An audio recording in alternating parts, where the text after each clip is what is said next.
if the consumer is being fucked, guess what happens to the businesses supplying their goods to the consumers? They're fucked too.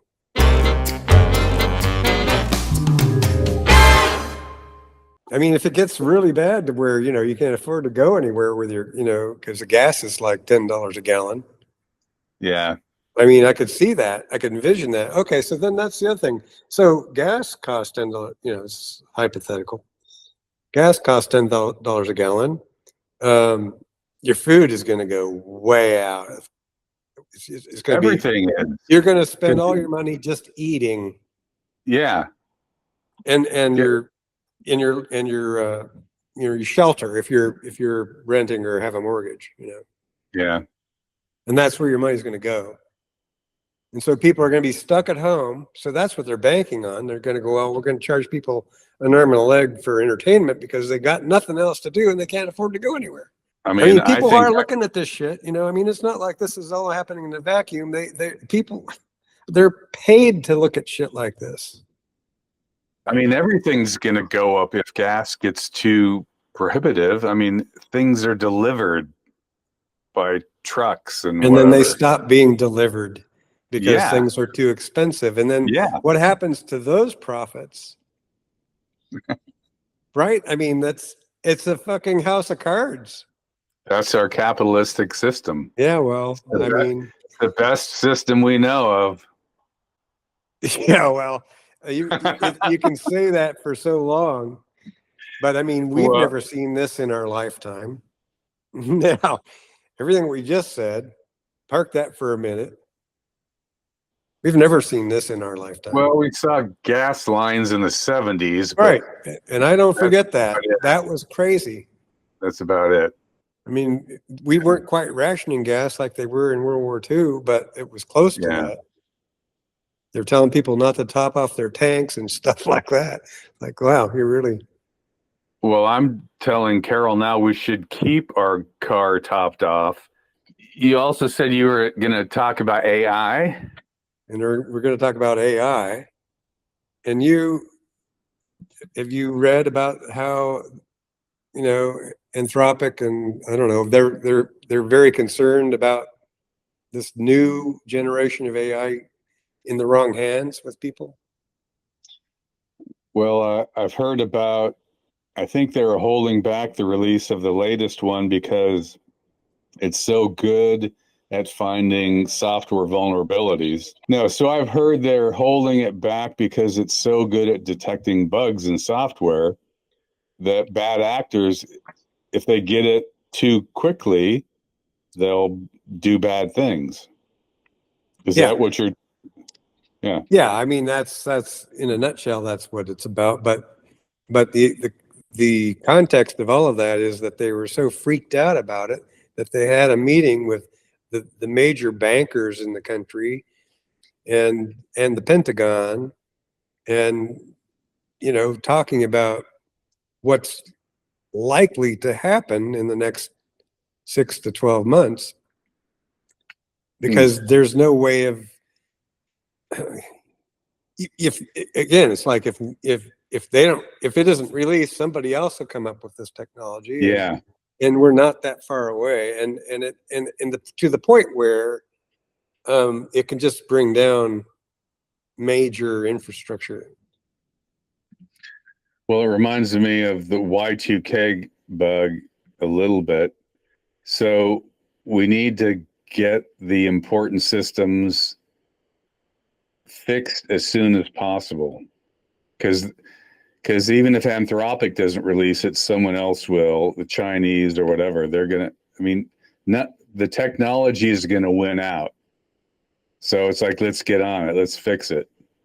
Well, that's why I bought a generator. Did you seriously? No, but I did during Y2K. So oh because I've thought about it, just having one as a backup, but then Fraser says his new pickup truck can generate. I mean, we don't have anything hooked into the house, but yeah. Yeah, it reminds me of Y2K. So since we know about it, let's get on it. Let's fix things. run Anthropic's code against all of the military stuff and all of the government stuff, and then release it to the public or whatever, and it's like, let's fix it. It sounds like a Boy Scout. You sound just like a Boy Scout. They want it now. That was the whole argument, a month ago. Oh, with Anthropic not giving them the latest. Yeah.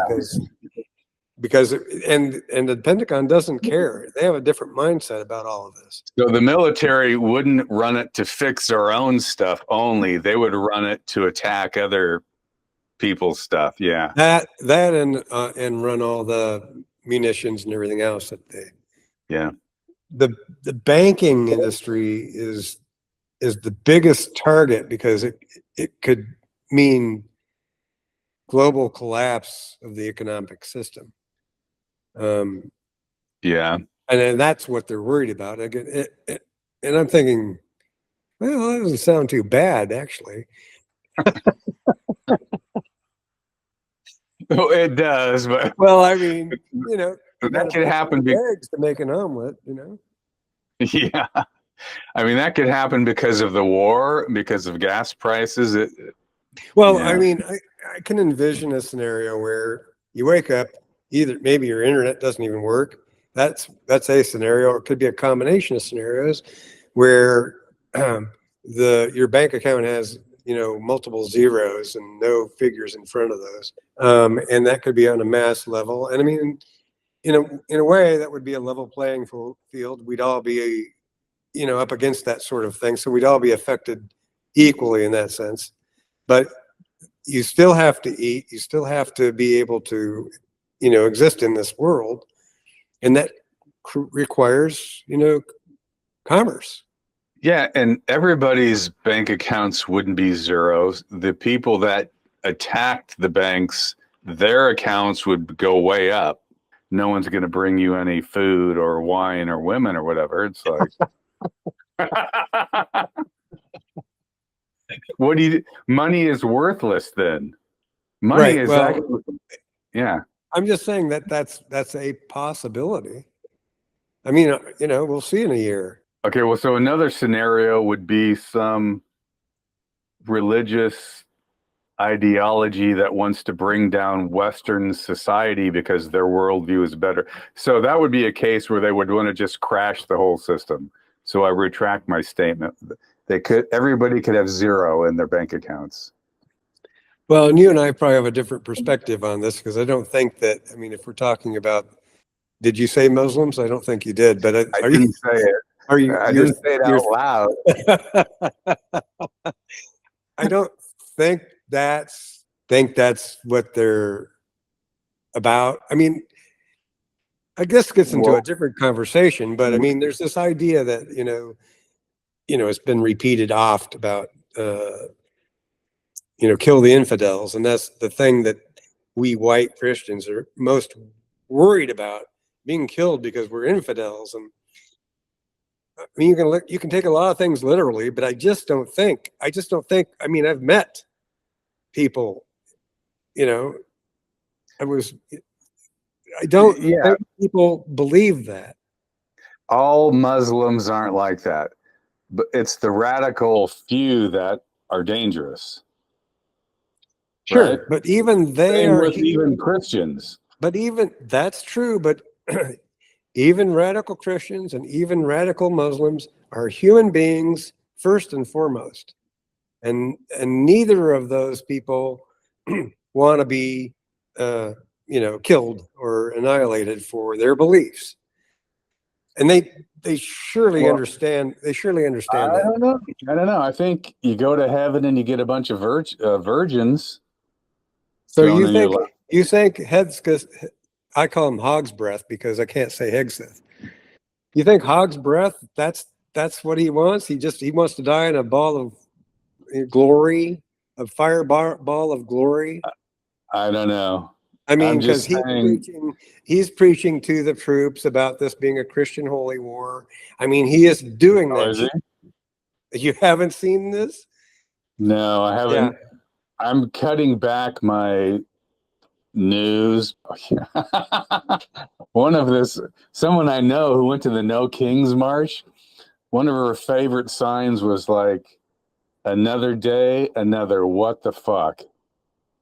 So, I mean, rather than look at your phone every morning and just like get depressed, I'm looking at some of the news less. Totally agree Yeah. with that. Totally agree Yeah. with that. But also thinking sticking one's head up their ass or in the sand Yeah. is not the right Yeah. response. I agree. My favorite sign was "fuck the fucking motherfuckers." Yeah.